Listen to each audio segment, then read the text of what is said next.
Welcome to This Week in Hell. I'm Professor Bond Ruggles with all of the things you're just dying to know. This week, on This Week in Hell, we're going to talk about Helen Jewett.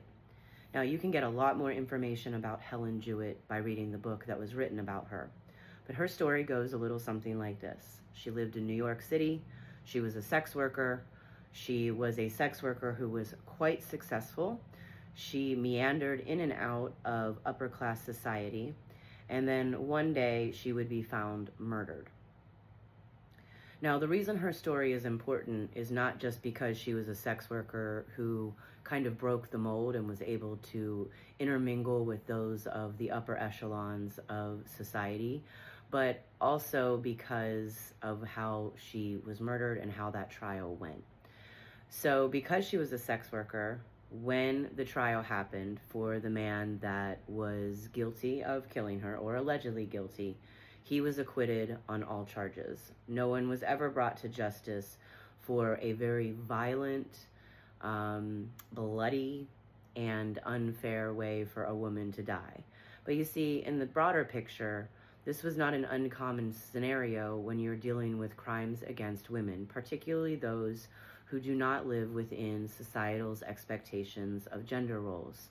Helen Jewett, of course, as a sex worker, lived far outside the accepted gender roles, but I think what was even more particular about her was that she could hide that about herself. She could hide that she was a sex worker, and she could mingle in with upper echelons of society. And I'm guessing that when those members served on the jury, their embarrassment of being swindled by someone who is not old money, someone who is not highly educated, but somehow managed to get into their circles, it was easier for them to find the man who was accused of killing her not guilty, as opposed to admitting that they too had been fooled by her charade. So, Helen Jewett, there's books about her. It's a fascinating mystery. I don't want to give too much away. You kind of know the gist of what happened to her, but go check it out. And remember, when we talk about history, we want to talk about and think about history in the context of the full picture.